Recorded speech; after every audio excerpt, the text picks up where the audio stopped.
Señor párroco, don Esteban Antonio Gudiño, señor alcalde, don López Ruiz López, autoridades locales, cuerpos y fuerzas del Estado, hermana mayor y miembros de la Cofradía de Nuestra Señora de la Antigua Piedad, hermanos mayores y miembros de las distintas cofradías, hermandades y asociaciones, antiguos pregoneros, pregonero entrante, familia, amigos y queridos vecinos de Inaja. Buenas noches a todos. Perdona, mi Dios, que son muchas mis culpas. Hubo un tiempo que tuve mi fe entreabierta. Tuve el valor de negarte. Tuve el valor de no creer en ti. Pero un día volví a mirarte y encontré tus ojos tristes. No sabía si mi tristeza se reflejaba en los tuyos, o eran los tuyos más tristes que los míos. Y de ese sufrimiento compartido tomé mi decisión y comencé a escribir mi pregón, para compensar mi ofensa de haberte vuelto la cara, cuando no encontré tu mirada en aquellos fríos pasillos de enfermedad y de bata blanca, por hacerte culpable de lo que a mí me faltaba. Así empecé hace un año y así quiero empezar este año pidiendo perdón a mi Dios por mi negación estos años tan duros. Permitirme que haga un pequeño agradecimiento público a tantas muestras de cariño recibidas el año pasado por mi pregón. Muchísimas gracias. Estamos a una semana de que Inaja viva su Semana Grande, nuestra Semana Santa, la cual tenemos que vivirla en toda su profundidad, significado, esplendor y belleza, procurando que, aunque sea al menos por unos días, nuestros resentimientos, nuestra envidia y nuestro egoísmo queden sepultados en el baúl del olvido y den paso a la tolerancia, a la paz y al perdón, para de esta forma asemejarnos un poco al que tuvo la inmensa generosidad de darlo todo por nosotros, incluso su propia vida. La Semana Santa inajeña siempre ha sido un espacio de encuentro con la tradición, la fe y la cultura, un reflejo del alma de nuestro pueblo que se transmite de generación en generación. Este año, el honor de proclamar el pregón de la Semana Santa de Inaja recae en la Cofradía del Santísimo Cristo del Perdón, la cual ha elegido una persona que ha dedicado mucho tiempo de su vida a investigar y preservar las manifestaciones culturales de nuestra tierra, Francisco Jiménez Rabasco. Aunque nacido en Granada, Paco lleva Inájar en su corazón desde que nació. Empadronado en nuestro municipio, su vínculo con esta villa se forjó desde la infancia. Aquí realizó el último año de la EGB y aquí pasó verano, Navidades, Semana Santa, siempre inmerso en nuestras tradiciones. Paco fue cofrade del Perdón, pero ha participado activo en nuestra Semana Santa, formando parte en su niñez del Paso, de los romanos y de la Judea. Le recordamos precisamente en la Judea varios años como pregonero y especialmente como Pilato, un papel que interpretó en los primeros años del siglo XXI. En esta misma iglesia, en el año 1990, Paco ejerció como catequista, transmitiendo a una generación de jóvenes no solo los valores de la fe, sino también la importancia de comprender y vivir la Semana Santa inajeña en toda su profundidad. Francisco Jiménez es un etnólogo profundamente comprometido con la salvaguardia del patrimonio cultural, con una destacada trayectoria en tareas de asesoramiento, investigación, protección, conservación y difusión de este legado. Desde hace más de 2 décadas ha trabajado incansablemente en estos ámbitos, para diferentes administraciones públicas y colectivos sociales, aportando su conocimiento y pasión en cada proyecto. Su formación académica es amplia y sólida, con estudios en sociología y una especialización en el enfoque cualitativo propio de la etnología. Francisco ha cursado el máster de Turismo, Arqueología y Naturaleza en la Universidad de Jaén, donde llevó a cabo una investigación sobre la gestión del patrimonio industrial de la provincia. Su llegada a la provincia de Jaén en 2005 marcó el inicio de una etapa de gran relevancia profesional. En la Delegación Territorial de la Consejería de Cultura y Patrimonio Histórico, Francisco impulsó la declaración de diversos bienes como bien de interés cultural. Con un profundo amor por Inaja, Francisco ha colaborado estrechamente con el área de cultura del Ayuntamiento de Inaja en proyectos claves para la salvaguardia del patrimonio cultural local. Participó en la redacción del informe estratégico para la conservación del patrimonio cultural y ha contribuido a los contenidos patrimoniales de la web de Inaja Patrimonio Vivo. Junto a Ángel Pascual Salcedo y Diego Ortiz, trabajó en la activación del Camino de la Piedad, un itinerario cultural que fortalece los lazos entre los municipios del poniente granadino e Inaja, destacando su valor espiritual, sociocultural y medioambiental. Con el apoyo del área de cultura del Ayuntamiento de Innájar, Paco ha liderado junto a Ángel y Diego el proyecto Paisajes del Agua, un inventario que documenta cientos de elementos etnográficos vinculados al agua en Innájar y sus aldeas, proponiendo también rutas que favorezcan su conocimiento y disfrute. Pero su compromiso con la recuperación de la memoria colectiva se evidencia en nuestra Semana Santa, un proyecto que busca no solo identificar y documentar estas prácticas rituales que se han perdido o transformado con el tiempo, sino también destacar su relevancia en la actualidad como referencia patrimonial para la comunidad. Según Paco, los rituales no son meras ceremonias religiosas, sino expresiones culturales que reflejan los valores, creencias y estructuras sociales de quienes los practican. Documentar y preservar estos rituales fortalece nuestra identidad colectiva y garantiza su transmisión a las generaciones futuras. La responsable de la Delegación de Cultura, Toñi Gómez, destacó que el proyecto sobre los rituales de la Semana Santa innajeña no es una iniciativa cerrada, sino un proceso dinámico y participativo. El pregón de Francisco será sin duda un momento de profunda emoción y reflexión para todas las personas que sentimos la Semana Santa de Innájar como parte de nuestra identidad. Su voz, su conocimiento y su amor por nuestras manifestaciones culturales resonarán en cada rincón de esta iglesia, recordándonos que preservar nuestro patrimonio es un acto de amor y de compromiso con nuestras raíces. Hoy Innájar recibe su pregonero, con el orgullo de saber que sus palabras nacidas del corazón contribuirán a fortalecer el legado de nuestra Semana Santa, asegurando que las futuras generaciones puedan vivir y sentir esta tradición que tanto nos une. Gracias, Paco, por llevar siempre a Innájar en tu corazón y por recordarnos la importancia de cuidar lo que somos y de dónde venimos. Paco, ha llegado tu hora. Te cedo la palabra y que tu pregón sea la llave de oro que abre la puerta de entrada a nuestra Semana Santa. Es tu turno, pregonero.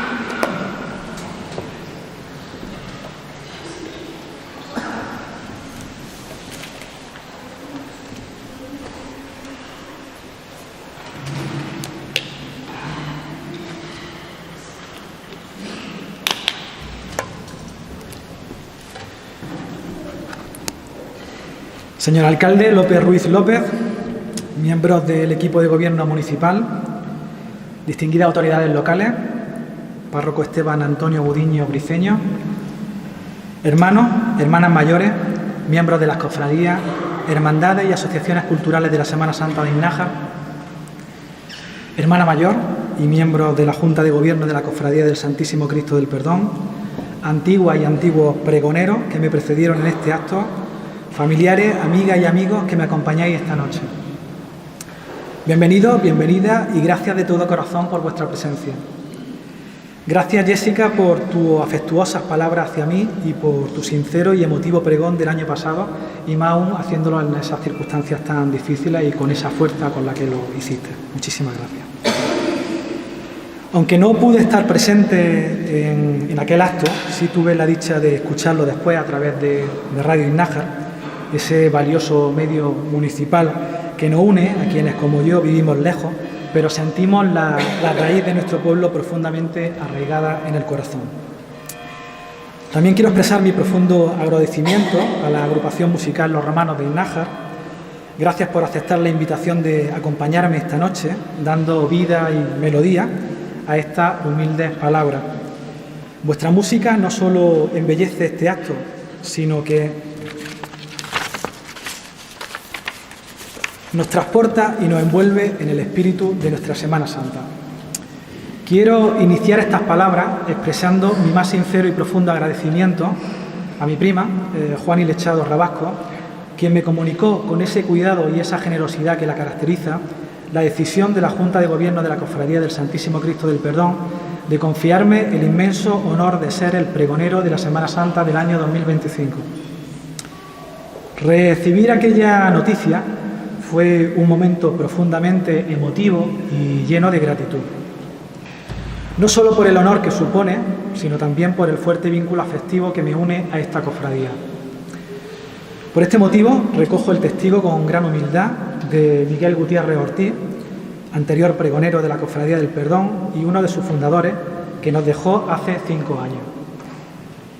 Sean también mis palabras de hoy un homenaje a todas las personas de nuestra cofradía que ya no están con nosotros, pero cuya presencia y legado siguen vivos en nuestros corazones. La profunda conexión de esta cofradía con mis raíces familiares, mi participación en la infancia en el Paso, en los romanos, mi pertenencia a la Judea y las vivencias que estamos compartiendo estos días en torno a la memoria colectiva del Paso Antiguo, han forjado y continúan modelando mi vínculo con esta manifestación cultural. Todo ello configura mi mirada y da sentido a las palabras que hoy compartiré en este pregón. Comparto con vosotros, con vosotras, la palabra de esta noche, haciéndolo desde una triple perspectiva.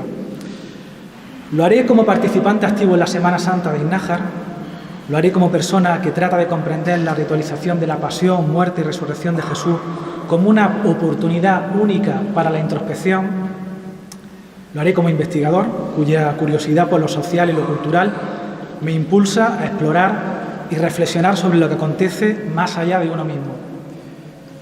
Desde esta mirada compleja, multifacética, este pregón pretende transmitir algunos de los aspectos sensoriales, históricos, sociales, culturales, espirituales que la Semana Santa de Innájar nos ofrece. En este recorrido que vamos a hacer juntos esta noche, me apoyaré en mi experiencia personal, me apoyaré en las reflexiones de Pablo Dors en Biografía de la Luz, me apoyaré en las palabras del Papa Francisco, me apoyaré en el análisis de Francisco Ramírez Gami, de los estudios de Juan Aranda Doncel, los aportes de Dionisio Rabasco Bravo y otras fuentes orales e históricas. Os invito a mirar esta Semana Santa que comienza el 13 de abril como algo nuevo, como algo renovador en nuestras vidas.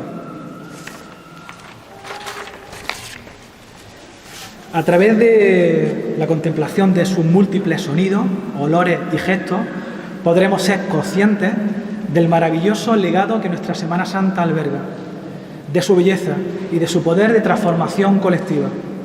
Mi invitación es que nos atrevamos este año a experimentarlo en toda su profundidad. Mi invitación es a que nos atrevamos este año a experimentarlo en toda su profundidad y que iniciemos este viaje que vamos a emprender juntos esta noche. Os invito que para ello nos sumerjamos en el universo sonoro de la agrupación musical Los Romanos de Innájar. Su interpretación de impecable afinación y armonía nos va a sumergir en una sinfonía en la que cada instrumento cobrará vida. La trompetería, con su expresividad refinada, la cornetería majestuosa y potente, los bajos unidos en una sola voz profunda, la percusión precisa, elegante, que marcará el pulso de nuestra experiencia compartida. Esta noche, ante todos ustedes, se interpreta Redención, un nombre que encierra no solo la promesa de belleza musical, sino también la invitación a reflexionar y sentir. A través de cada nota, la espiritualidad de estas fechas sagradas nos envolverá. Que la música sea también nuestra guía en esta noche de memoria compartida y espiritualidad. Redención.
Y tras la interpretación de esta hermosa marcha, continuamos con este pregón. Vamos a proponer ahora unos versículos que pueden servir de orientación para esta reflexión colectiva que estamos compartiendo esta noche. El primero lo tomo del Evangelio de Lucas, capítulo 9, versículo 51. Dice así: Cuando se iba cumpliendo el tiempo de que se lo llevaran, afrontó decidido el viaje a Jerusalén. El viaje a Jerusalén, un camino de valentía y entrega. El viaje de Jerusalén, que en estos días podemos ver representado en nuestras calles de Innájar, nos permite observar cómo Jesús acepta con valentía el destino que le espera. Un destino marcado por la traición, por el sufrimiento, por la humillación, por la cruz y finalmente por la resurrección. Un viaje hacia Jerusalén que también se ritualiza y escenifica en nuestras calles y que puede convertirse en una lección de vida para todos y cada uno de nosotros. Desde esta motivación explicitada abrimos nuestro corazón de par en par y nos adentramos en las raíces de esta tradición para descubrir juntos cuándo y cómo comenzó esta escenificación. ¿Cuándo comenzó este viaje sagrado hacia Jerusalén en nuestras calles? Siglo XVI, el origen de una conmemoración colectiva. Para poder conocer el origen de esta conmemoración colectiva, nos trasladamos al siglo XVI, un momento crucial en el que las hermandades penitenciales comenzaron a dar forma en las calles a esta conmemoración colectiva. Bajo las directrices del Concilio de Trento y la Contrarreforma, en Andalucía tomando como antecedentes las primitivas cofradías medievales, la fundación de cofradías penitenciales abarcó un periodo amplio desde las primeras décadas del siglo XVI hasta mediados del siglo XVII. Concretamente en Innájar, a mediados del siglo XVI, encontramos la cofradía de la Veracruz, vinculada a la espiritualidad franciscana. Esta hermandad era responsable de organizar una procesión de disciplina el Jueves Santo, un acto de fe y penitencia que lograba marcar profundamente a quienes lo vivían. Vamos a hacer un ejercicio de imaginación, nos vamos a Innájar en ese siglo XVI, vamos a hacer juntos ese ejercicio de imaginación que nos permita trasladarnos a aquellos momentos. Cerremos los ojos y pensemos en las calles de Innájar, las calles iluminadas tenuamente, llenas de penitentes, vestidos con túnicas y capirotes de lienzo blanco, adornados con la cruz verde de la hermandad. Los hermanos de sangre portaban una disciplina para flagelarse, mostrando así su devoción con un gesto de sacrificio que trascendía lo terrenal. A finales del siglo XVI, esta cofradía ya contaba en Innájar con 300 hermanos, cuyas contribuciones sostenían su labor, consolidando la dimensión colectiva de esta manifestación cultural. La vitalidad de esta cofradía continuó con el paso del tiempo, fortaleciéndose durante los siglos XVII y XVIII e incluyendo en la comitiva el Jueves Santo las imágenes del Jesús amarrado a la columna y la de María Santísima de los Dolores. Continuamos con la fuerza de la música en nuestra tradición y tras este primer viaje en el tiempo nos vamos a preparar nuevamente para escuchar la segunda marcha. Una segunda marcha que fue compuesta por el maestro José Manuel Mena Hervás en el año 1995 y lo hace bajo el evocador título de Nuestro Padre Jesús de la Victoria. Esta obra no solo encarna la destreza musical de su creador, sino también el profundo arraigo espiritual y cultural que representa. Bueno, pues que la música siga guiándonos en este recorrido, Nuestro Padre Jesús de la Victoria.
hermanos de Nájar, os invito a sumergirnos colectivamente en una reflexión espiritual profunda. A través de nuevos versículos que comparto con vosotras y con vosotros, en esta ocasión de Mateo 21, versículos del 6 al 9, propongo que sigamos meditando sobre el misterio de la pasión, muerte y resurrección de Jesús, tal como lo vivimos y lo sentimos en nuestra tierra de Nájar. Fueron los discípulos y, siguiendo las instrucciones de Jesús, le llevaron la borrica y el pollino. Echaron los mantos sobre ellos y el Señor se montó. Una gran muchedumbre alfombraba con sus mantos el camino. Otros cortaban ramas de árbol y alfombraban con ellas el camino. La multitud, delante y detrás de él, aclamaba: «Hosanna al Hijo de David, bendito el que viene en nombre del Señor, Hosanna al Altísimo».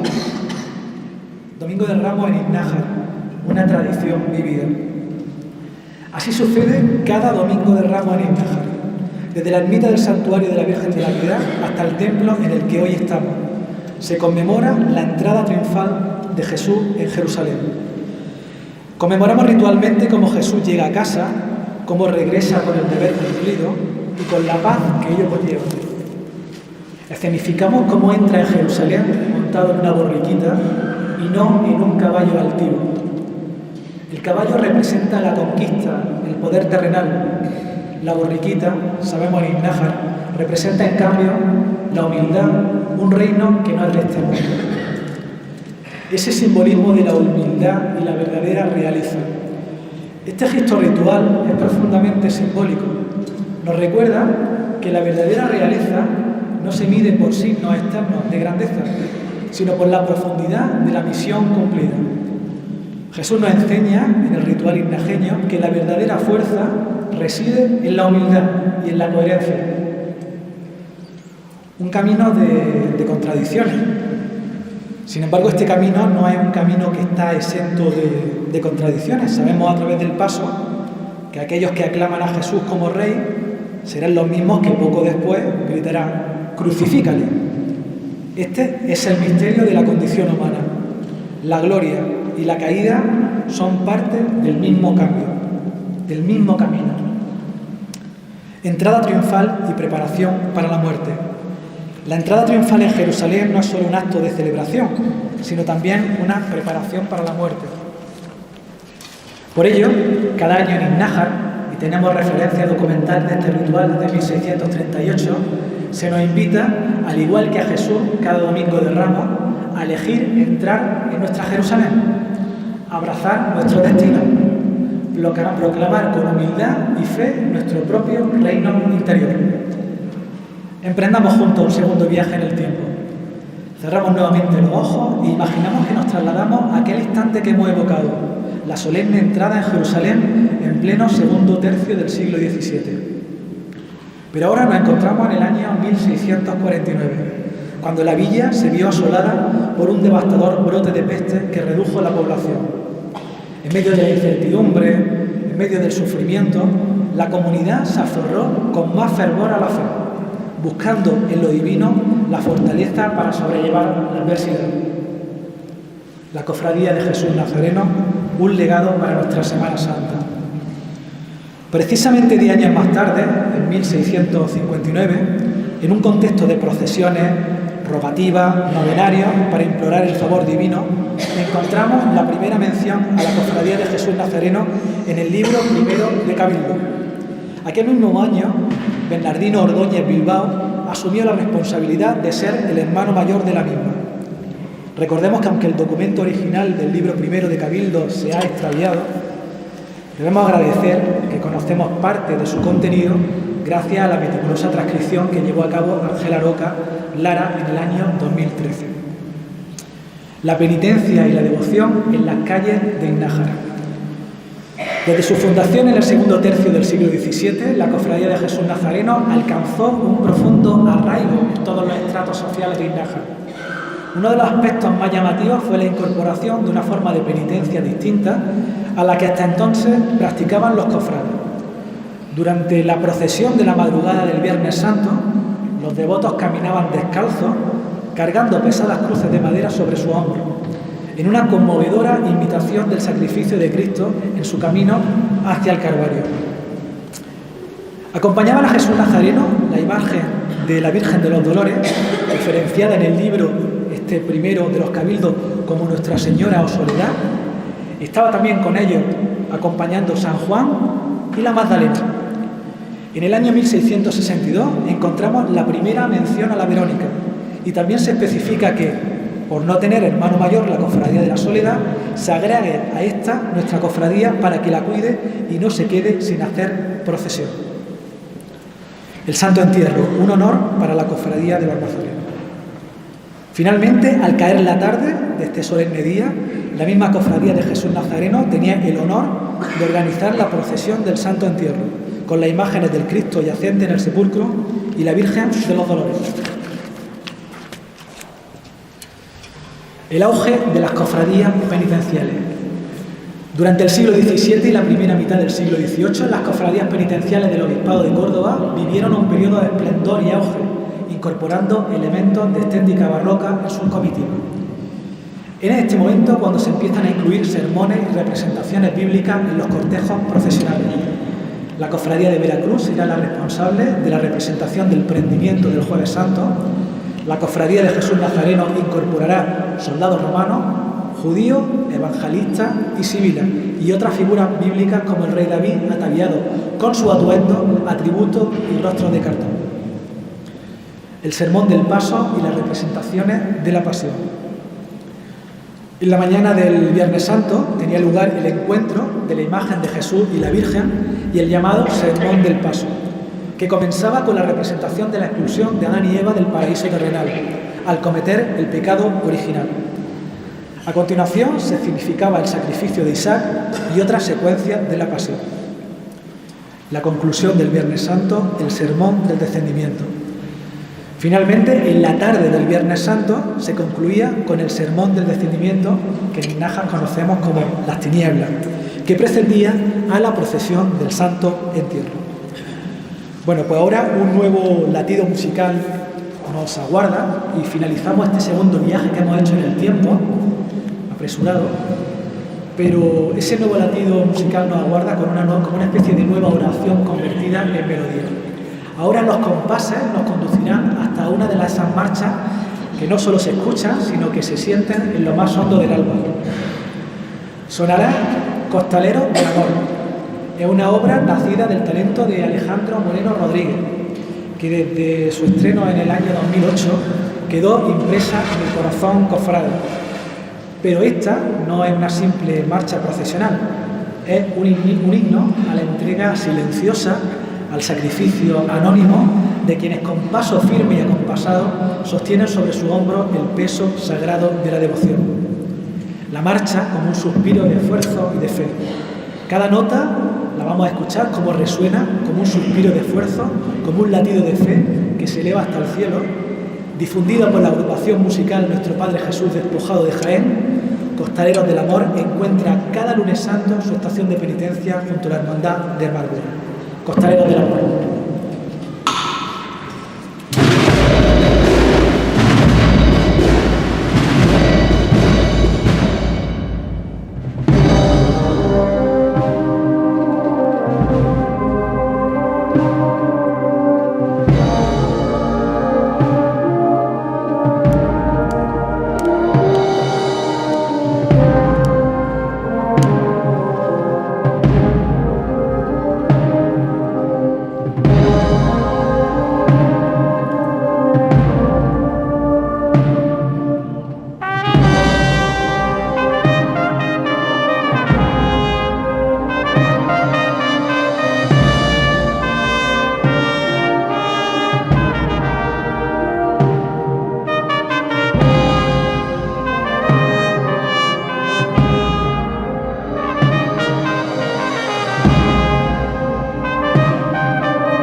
amigos de Costaleros del Amor. En esta ocasión os propongo la lectura de nuevos versículos que están completamente relacionados con la cofradía que hoy nos convoca, la Cofradía del Cristo del Perdón en su Jueves Santo.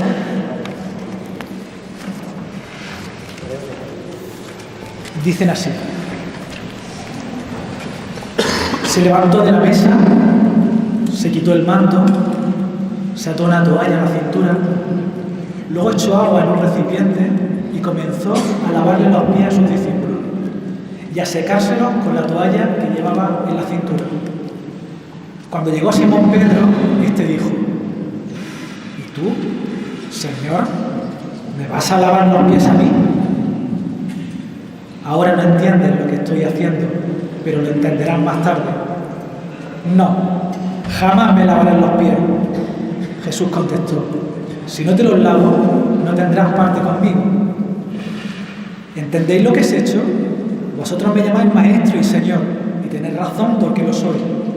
Pues si yo soy el Maestro y Señor, os he lavado los pies también vosotros debéis lavaros los pies los unos a los otros.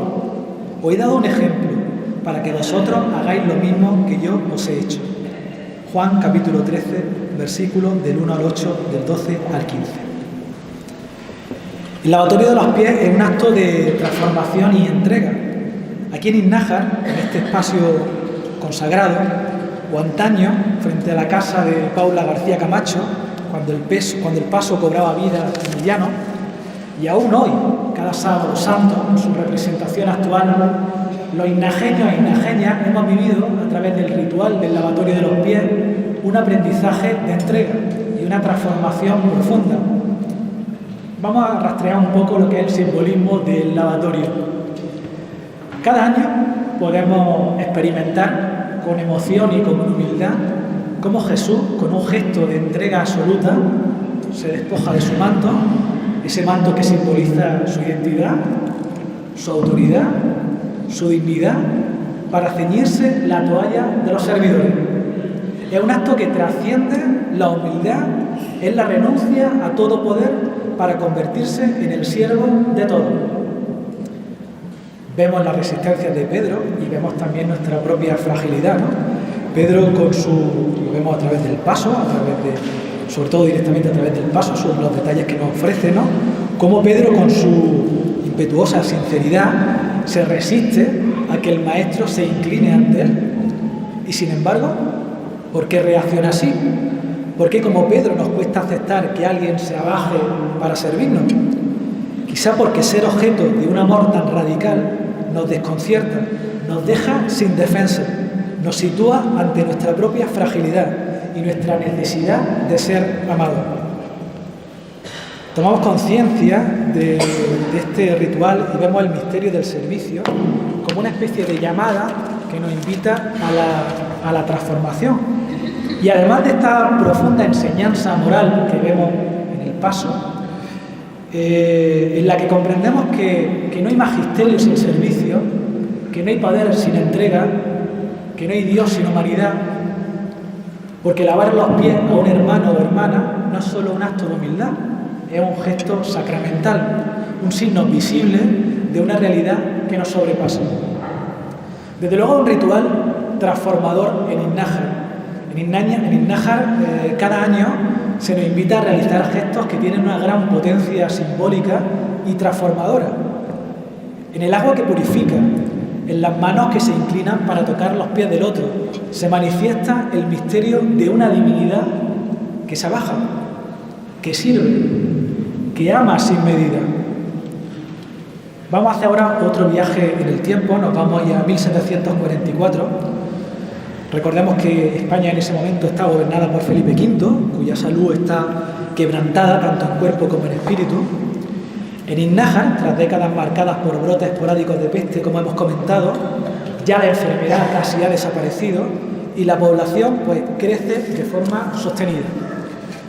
Sin embargo, los profundos cambios económicos y sociales que transforman Europa apenas dejan huella en esta tierra. La villa sigue bajo el dominio del duque de Sesa, Francisco Fernández de Córdoba y Aragón. Su economía agrícola depende del latifundio arrendado a pequeños labradores y a esto se suma un control absoluto del poder municipal por el duque, que es el que designa sin restricción a los cargos del Consejo, afianzando su dominio. ¿Cómo es la Semana Santa en 1744 en Iznájar? En cuanto a la Semana Santa, pues años antes, la Cofradía de Jesús Nazareno ya había asumido en 1721 el gasto, por ejemplo, de 27 reales de vellón para los nuevos rostros para los sayones, 8 reales de vellón para 4 pares de sandalias moradas para los evangelistas. En 1743 encontramos, por ejemplo, que gasta 150 reales de vellón para confeccionar la vestidura de los judíos. Pero en 1744 nos encontramos también el edicto del obispo Cebrián. En febrero de 1744, el obispo de Córdoba, Miguel Vicente Cebrián y Agustín, dicta un edicto titulado Contra los abusos en las procesiones de Semana Santa y veneración y sus sagradas funciones. ¿Cuál era el objetivo de este edicto? Pues básicamente era muy sencillo, era erradicar ciertas manifestaciones culturales en la interpretación de la pasión, muerte y resurrección de Jesús, que habían arraigado en Iznájar y en otros municipios de la diócesis. Sin embargo, suprimir estas tradiciones no fue tarea fácil. Las expresiones contaban con fuerte respaldo popular y los habitantes de Iznájar, al igual que en otras localidades, se resistieron a abandonarlas. A pesar de los esfuerzos del obispo y sus sucesores, las representaciones y procesiones continuaron, hasta el punto que en 1749 el prelado tuvo que instar al párroco de Iznájar a hacer cumplir estrictamente la normativa. Las ideas del obispo Cebrián persistieron durante la segunda mitad del siglo XVIII. Los sucesores de la diócesis de Córdoba mantuvieron su empeño en erradicar aquellas prácticas que consideraban perjudiciales e incompatibles con la auténtica esencia del espíritu cristiano. Finalizado este tercer viaje en el tiempo, nos preparamos nuevamente para escuchar la cuarta marcha. En esta ocasión está compuesta por Nicolás Miguel Barbero Rivas. Se hace en el año 1997 y tiene el título de Reo de Muerte.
marcha procesional que se inspira en el momento en que Jesús es condenado por el sumo sacerdote de Caifás, otro momento que conocemos bien a través de la gran aprendizaje que nos aporta el paso. Y los romanos la han hecho realizada con un tempo lento, solemne, con acordes menores que subrayan la tristeza y la traición y con melodías que expresan la angustia y el sacrificio.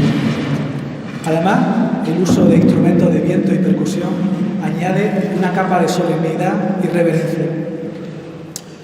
Hoy, cuando hemos escuchado el Evangelio, se nos invitaba a que renunciemos a juzgar, que renunciemos a ser jueces, aprendiendo a mirar con humildad. Y esa es una de las grandes enseñanzas que podemos también sacar a partir de la interpretación de esta marcha musical, que aprendamos a mirar con humildad, que aprendamos a mirar desde abajo y que adoptemos la misma postura que tiene el rey. Y bueno, vamos a continuar este camino que estamos recorriendo juntos esta noche, y para esta ocasión elegiré unos versículos que nos invitan ahora a acompañar a Jesús en los últimos momentos en la cruz y que están también presentes en la representación actual de nuestro paso. Dice así: junto a la cruz de Jesús estaban su madre y la hermana de su madre, María, mujer de Cleofás, y María Magdalena. Jesús, viendo a su madre y junto a ella al discípulo a quien amaba, dice a su madre: mujer, ahí tienes a tu hijo. Luego dice al discípulo: ahí tienes a tu madre. Este fragmento elegido era del Evangelio de Juan, capítulo 9, versículo 25 al 27. Los momentos de desesperación en la representación del paso, pensamos que en estos días, en la representación actual del paso en Iznájar, vamos a ser testigos de momentos de desesperación, cuando veamos la interpretación del mismo, de falta de esperanza. Vamos a ver a Pedro llorar con amargura, vamos a ver a Judas desentenderse de su traición, vamos a ver a Pilato, incluso en la calle, en el paso, lavarse las manos en señal de indiferencia. Pero la enseñanza del Sábado Santo, sin embargo, hay otra posición que nos enseña esta representación del paso año tras año. La de la espera y el sostenerse gracias a la fe, confiando en medio de la oscuridad. Esto es precisamente lo que celebramos el Sábado Santo, protagonizado por una mujer que, traspasada por el dolor, se mantuvo al pie de la cruz y junto al sepulcro permanecerá, la Virgen de los Dolores. Podemos observar cómo en el Calvario, en palabras del Papa Francisco, la Virgen de los Dolores mantiene encendida la llama de la fe en la resurrección de su Hijo y la comunica con afecto materno a los demás, convirtiéndose así en fuente de esperanza y de verdadera alegría. Vamos ahora a hacer un nuevo viaje en el tiempo. Nos vamos a Iznájar, a la Iznájar del siglo XIX, y vamos a ver cómo afectaron las reformas del obispo Pedro Antonio Trevilla mientras que estuvo en ese cargo del año 1805 hasta el primer tercio del siglo XIX, hasta 1830. Hacemos ese nuevo viaje en el tiempo y nos vamos, como he dicho, al primer tercio del siglo XIX, un periodo en el que la Semana Santa de Iznájar va a experimentar profundos cambios impulsados por este obispo de Córdoba, Pedro Antonio de Trevilla, que en su afán reformador, entre comillas, intentó suprimir aquellos elementos que consideraba ajenos a la solemnidad del rito. ¿Qué es lo que intentó suprimir? Y consiguió suprimir. Representaciones teatrales de la pasión, los cubrerrostros de los penitentes, ciertos personajes bíblicos de los cortejos profesionales. ¿Qué ocurrió a pesar de la supresión? Que la resistencia popular fue firme, llevando al prelado a recurrir a la Cancillería de Granada, que en 1818 decretó la prohibición total de las procesiones. Tras un año de suspensión fueron restablecidas en el año 1819, aunque despojadas de las escenificaciones tradicionales, iniciándose así un periodo de decadencia. En 1820 hubo un nuevo reglamento eclesiástico que impuso aún más restricciones, limitando tanto las imágenes como los atuendos a los cofrades. La situación se agravó con la desamortización de los bienes de las cofradías, reduciendo la Semana Santa a unas pocas y austeras procesiones. Sin embargo, no fue hasta la restauración borbónica, en el año 1874, cuando se produjo un resurgimiento, aunque sin una plena renovación de las cofradías ni su sometimiento claro a la autoridad eclesiástica. A finales del siglo XIX, la cofradía de Nuestra Señora de la Piedad, por ejemplo, lo que se hace directamente pues, es una renovación de las cofradías. En estas finales del siglo XIX encontramos, por ejemplo, renovaciones como por ejemplo la de la cofradía de Nuestra Señora de la Piedad, que se refundaría en el año 1882. En este mismo siglo XIX, en el año 82 es cuando se permite de nuevo la representación de la Pasión. Se permite en el año 82 esa nueva representación de la Pasión, pero, eso sí, con unas estrictas normas que obligaban a que todos los personajes fueran interpretados por hombres. Eso fue algo que se recordó el otro día, que recordó Antonio, que viene de esa época, del año 1882. Dijeron, bueno, vamos a seguirlo haciendo, lo vamos a hacer solamente con la participación simplemente de personas, hombres en este caso, directamente para todos los papeles hablados. Abandonamos directamente este paseo en la historia y ahora lo que vamos a hacer es, con el corazón lleno de gratitud y emoción, vamos a realizar, después de realizar este cuarto viaje que hemos hecho en el tiempo, vamos ahora a prepararnos para recibir esta quinta marcha procesional. Se llama La Herencia, es una magnífica creación musical que está compuesta por Francisco Javier Cebredo Arias y que puede permitirnos reflexionar sobre uno de los valores patrimoniales más hondos en la Semana Santa ignajeña, su valor de la Semana Santa como legado, como herencia, como decimos en la Aurora, como herencia de nuestros mayores. Ante ustedes, la herencia.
tiempo que os propongo.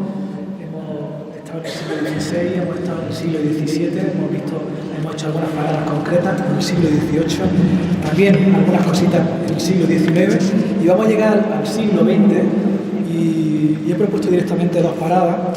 Una va a ser el año 1907 con los estatutos de la Cofradía de Jesús Nazareno, y ya en el siglo XX directamente con la creación, con la fundación de la cofradía que hoy nos convoca, que es el Cristo del Perdón.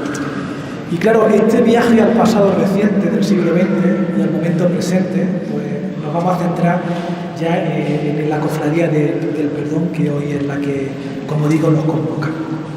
Pero antes de ello, tenemos que recordar que a inicios del siglo XX, la cofradía de Jesús Nazareno fue la que mantuvo mayor vitalidad, asumiendo la responsabilidad de organizar las procesiones y dar continuidad a las escenificaciones de la pasión, incorporando las figuras bíblicas.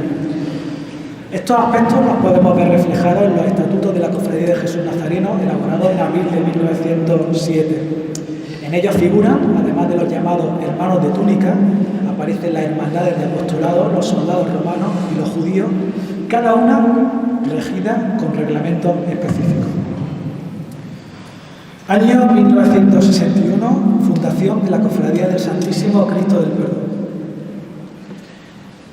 Bueno, pues en la memoria reciente, algunas de las personas que hoy están aquí lo recordarán, sucedió 10 años después de la última representación del Paso en el Llano. La última representación fue, como sabéis, en el año 51. Bueno, pues 10 años después, concretamente el 9 de abril de 1961, un grupo de hombres, movido por el deseo de recuperar el esplendor cofrade que había tenido la Semana Santa ignajeña, se reunieron con el párroco de la localidad para fundar esta nueva cofradía.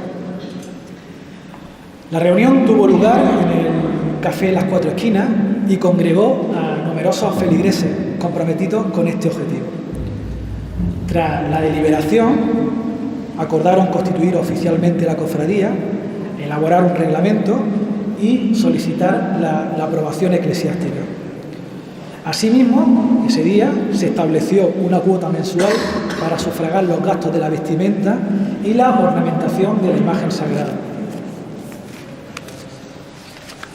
Ese mismo día se eligió una comisión organizadora provisional que estaba compuesta por Francisco Lechado Llama, por Antonio Arjona Llama.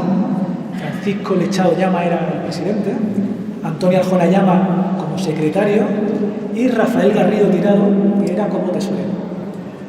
Este comité se encargaría de gestionar los recursos y coordinar la estructuración de la cofradía hasta la próxima Junta General, que se realizaría el Domingo de Ramos. La imagen del Cristo que tenemos a nuestra derecha, adquirida en el año 1961 en los talleres de imaginería de Bayona, pues 4 años más tarde de esa fundación de la cofradía, el 10 de febrero de 1965, se adquirieron en esos mismos talleres las imágenes que lo acompañarían a sus pasos y que acompañan a Jesús. Sin embargo, ocurrió que al ir a realizar el pago, los cofrades descubrieron con asombro que una mujer cuya identidad permanece aún desconocida había costeado generosamente su adquisición. Un acto de devoción y entrega que quedó grabado en la memoria de la hermandad. Damos un salto en el tiempo y nos vamos ya al año 82, donde ya tenemos la primera referencia de los primeros hermanos costaleros. El primer hermano mayor fue de la cofradía del Perdón. El primer hermano mayor fue Miguel Lechado Luque. Recordemos que esos primeros años se contrataba porteadores para llevar la imagen del Cristo del Perdón, hasta que en la década del año 1980, la década de los 80, se produjo un importante cambio en la hermandad. En torno a 1982, un grupo de jóvenes cofrades, hijos de los hermanos fundadores, decidió cargar la imagen sobre sus propios hombros, iniciando así la tradición de los hermanos costaleros de la cofradía.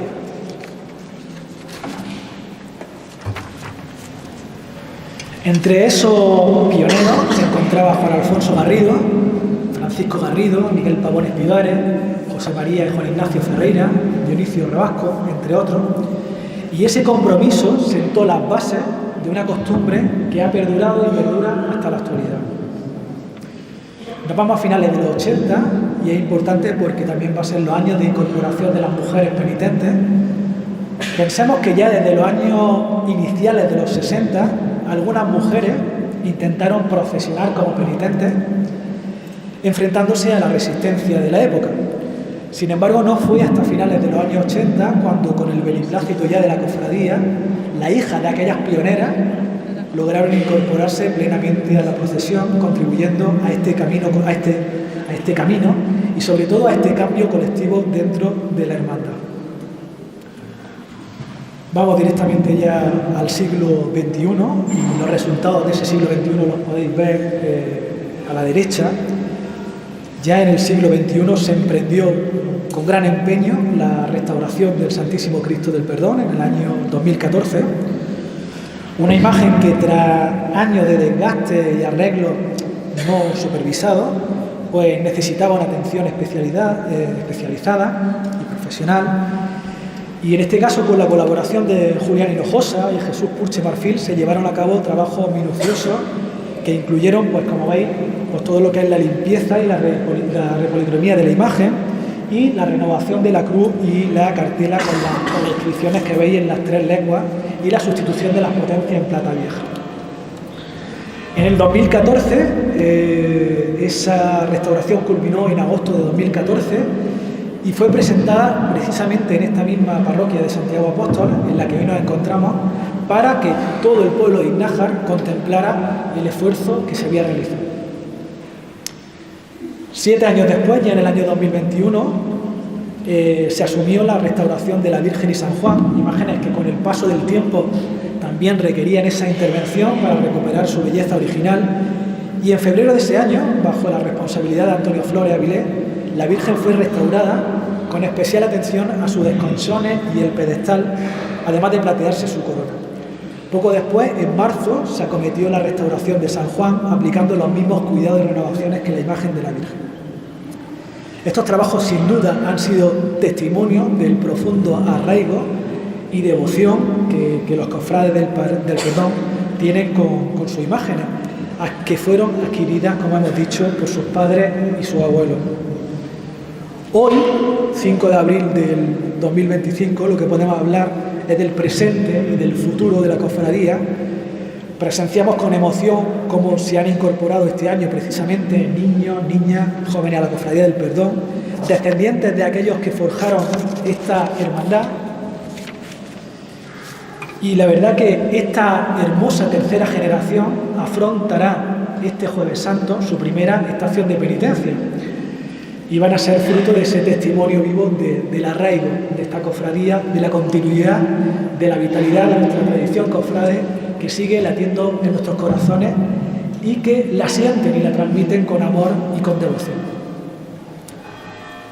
Haremos una reflexión final, que será el encuentro con el resucitado, y vamos a elegir esta noche los últimos versículos que remiten a los rituales del Domingo de Resurrección en Iznájar, y que nos permitirán seguir tomando contacto con un Jesús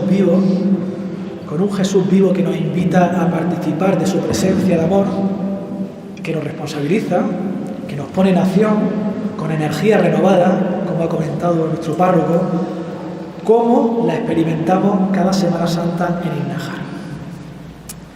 Vamos a hacer la lectura del Evangelio, que dice así. Estaba María junto al sepulcro, fuera llorando, y mientras lloraba, se inclinó hacia el sepulcro y ve a 2 ángeles de blanco, sentados donde había estado el cuerpo de Jesús, uno a la cabecera y otro a los pies. Dícele a ellos: mujer, ¿por qué lloran? Ella les respondió: porque se han llevado a mi Señor y no sé dónde lo han puesto. Dicho esto, se volvió y vio a Jesús de pie, pero no sabía que era Jesús. Le dice Jesús: mujer, ¿por qué lloras? ¿A quién buscas? Ella, pensando que era el encargado del huerto, le dice: Señor, si tú te lo has llevado, dime dónde lo has puesto y yo me lo llevaré. Jesús le dice: María. Ella se vuelve y le dice en hebreo, Raboni, que quiere decir maestro. Dícele Jesús, no me toques, que todavía no he subido al Padre, pero vete donde mis hermanos y dile, subo a mi Padre y vuestro Padre, a mi Dios y vuestro Dios. Fue María Magdalena y dijo a los discípulos que había visto al Señor y que habían dicho estas palabras. Esto lo encontramos en Juan capítulo 20, en los versículos del 11 al 19, y es ilustrativo precisamente de esa escena del domingo de resurrección que vamos a experimentar aquí en Innájar. En la revelación de la resurrección nos encontramos ante un momento que sin duda es, al menos a mí me lo parece, conmovedor y de gran trascendencia en los evangelios. María Magdalena, en la penumbra del alba, junto al sepulcro vacío, entre el desconcierto del dolor y del misterio de la resurrección, pues bueno, vemos la escena como nos sitúa en el umbral de la revelación. Cristo ha vencido la muerte. María Magdalena, símbolo de la fidelidad inquebrantable, permanece junto al sepulcro llorando. Su llanto es el eco de todos los dolores humanos, de la pérdida, de la incertidumbre, del amor que parece truncado por la fatalidad. Pero en ese instante, en la frontera entre la desesperanza y la fe, se despliega el acontecimiento. El resucitado la llama por su nombre, María. En esa sola palabra se cifra toda la hondura del misterio de la tradición cristiana. El Dios vivo conoce a cada uno de nosotros por su nombre. Nos busca, nos interpela, nos espera. No un Dios lejano, como hemos visto en los otros evangelios que hemos elegido, como vemos en el Paso, como vemos en las representaciones que veremos estos días. No un Dios lejano ni impersonal, sino que nos ama con una ternura infinita. Es la primera vez que se muestra resucitado y lo hace precisamente con María Magdalena. No lo hace con Pedro, no lo hace con Juan, no lo hace con los grandes de este mundo, sino lo que lo hace con una mujer que ha amado con un amor purificado por el dolor.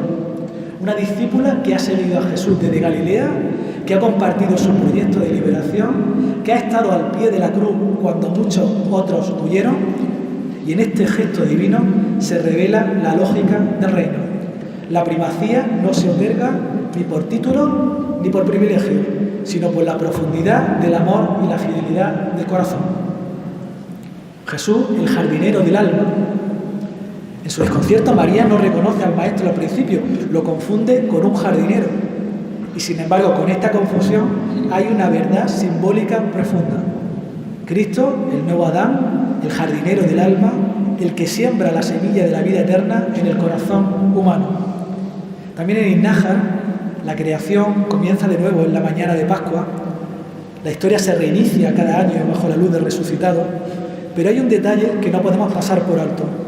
Jesús le dice a María Magdalena, no me toques, que todavía no he subido al Padre. Esta frase, que podría parecer una negativa, es en realidad una invitación a una realidad nueva.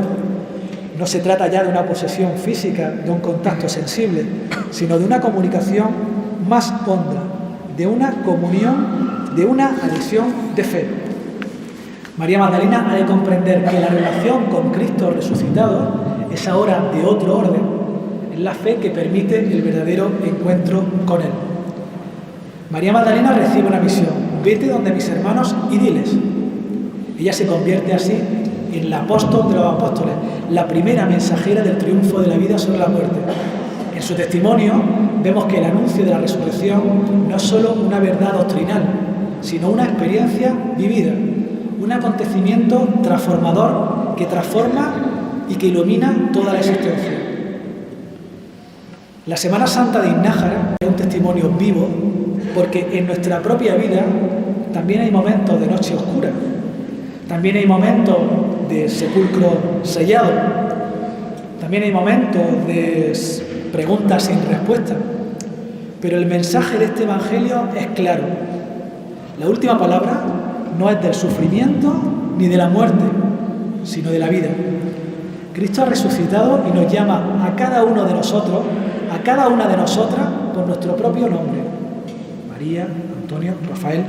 Nos invita a no quedarnos junto al sepulcro del pasado, sino a abrirnos a la esperanza de la nueva creación, a que seamos centinelas del alba, como María Magdalena, a que no dejemos que el desaliento nos robe la alegría, a que corramos como ella a anunciar que la tumba está vacía, que la muerte ha sido vencida, que el amor ha triunfado para siempre. La Semana Santa de Iznájar nos invita a reconocer a María Magdalena en las calles del Domingo de Ramos, acompañando a las comitivas procesionales, en la escenificación del Paso el Sábado Santo.